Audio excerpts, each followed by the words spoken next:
Kuat was arguably the most important shipwright of the galaxy during not just the Clone Wars, but the Galactic Civil War under the Empire. And while Mon Calamari potentially took its place under the New Republic and even Galactic Alliance, it still proved to be one of the most important strategic assets to ensure the Imperials would be unable to keep their hold on the galaxy. You would expect that the fall of such an important world would involve an epic battle to turn it over to the hands of the New Republic, and while there were certainly several attempts at something like that, something far less exciting was what ultimately did the trick. Before we get to that, let's talk about the different attempts at military takeover or invasions of Kuat, as well as their lead-up. In the Bounty Hunter Wars trilogy, when the Battle of Endor was still ongoing, the head of Kuat Drive Yards, Kuat of Kuat, known simply as the Technician, was afraid that whoever won the war would invade Kuat and essentially fully take over KDY, so he attempted to blow up the shipyard rings before that could happen. This was stopped by Boba Fett, and only a fifth of the shipyards were damaged during this attempt. The story was notably written in 1999 before the full relationship between KDY and the Empire was set up, so it's possible that Kuat was afraid the Imperial victory when the rebels were crushed would enable the Empire to fully nationalize the shipyards, which hadn't really happened yet. Very soon after, a raid was attempted on the Kuat shipyards by the Rebel Alliance under the command of General Han Solo, along with a simultaneous raid by Tiber Zahn's pirate forces of the Zahn Consortium, the subject of the final mission in the Empire at War Forces of Corruption campaign. San's plan was simply to raid the Eclipse, a massive star dreadnought that later served as the Reborn Emperor's flagship, but was currently under construction in the shipyards. The rebels were initially victorious in the battle against the Imperial forces, but the assault wasn't going to be enough to take the world. The Zahn Consortium's capture of the Eclipse allowed the destruction of the incoming Executor-class Annihilator, which was coming to reinforce the world, but it also forced the rebels away. The Consortium, while they had a local advantage with the Eclipse, would not have been able to finish and then fully crew the ship or take the planet. So while it potentially contributed to the rebels being unable to take advantage of the Empire being in disarray to seize the important shipyards for several years, it wasn't enough to pull the world away from Imperial control on its own. Kuat therefore still stood as an Imperial stronghold in the core for the next 3 years. The next military action directly against the world actually came from another Imperial group, under the command of Warlord Zinj. Zinj, knowing the world was constructing an additional superstar destroyer beyond the Eclipse, the Executor-class Razor's Kiss, took the Executor-class that he controlled, Iron Fist,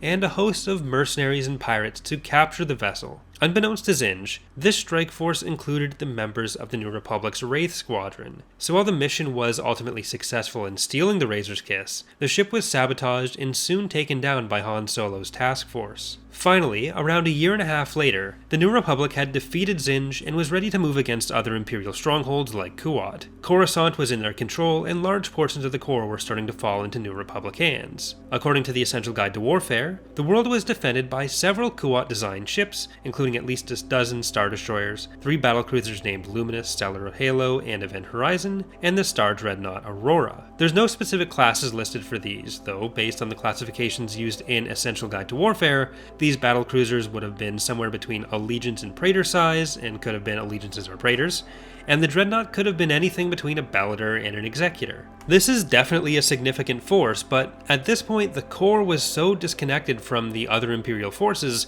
that this really would have been all they had. While other Imperial ships were decided to be kept elsewhere, the world was still important, and it wasn't just left to the KDY Defense Force that we already listed. The defense was at least commanded by one of the most prominent Imperial admirals remaining, Terran Rogris, who had most notably cooperated with Han Solo in the past in the war against Warlord Zinj, and we'll get to his own video sooner or later because there's a lot of interesting stuff that happens with Rogris, even though he's more of a background character. The New Republic's plan involved staging a massive force in the Horthov system for an apparent attack, but in secret they had smuggled a bunch of astromech droids into Kuat and onto 5 of the ships, chiefly the Event Horizon battlecruiser. When the New Republic's plan was complete, a signal from the Event Horizon went to the system of Veneer, where ace pilot Tycho Selchu and a squadron of A-Wings launched to Kuat, assaulting the warships with ion torpedoes, taking out Luminous and 3 other Star Destroyers from the battle. With the majority of the ships either hacked or disabled, the hacked ship started firing upon the other operational ships. And while this may seem like the prime opportunity for the massive New Republic strike force to come in,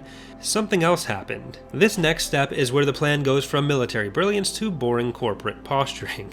The key part of the New Republic's plan had been that over the course of several months, small private firms had been buying up KDY stock from other investors shareholders for a holding company that was, it turned out, run by the New Republic's Minister of Commerce, Ralrai Mavunk, a Twi'lek. While the fighting was happening over Kuat, Mavunk contacted the KDY board of directors and called for an emergency shareholders meeting during the battle, informing them that he was the chief executive and held 34% of the company's stock. Mavunk informed them that their fleet was out of commission and the New Republic forces would be in system much quicker than Imperial reinforcements, prompting 3 others to pool their 18% votes with Mavunk's 34% stake in opposition to Chairman Katil of Kavolt, who favored fighting the invading forces. Now this meant that there was a 52% vote in favor of surrender, and the New Republic was able to therefore take the planet without losing a single ship. Despite being a complete surrender, Rogris was permitted to retreat to the acting Imperial capital of Arinda with much of his forces. However, upon the surrender, Imperial agents detonated bombs on the rings, which seems to be a reference that Essential Guide to Warfare is making of Kuat's death in trying to do the same thing years earlier. Now, this destroyed some but not all of the Imperial shipyards that remained there. A lot of them did turn out to work for the New Republic later. But on top of this destruction, ships like the Aurora and Stellar Halo, which would have otherwise been added to the New Republic fleet, hyperspace jumped directly into Kuat's sun, while other agents took assets like the half-completed Eclipse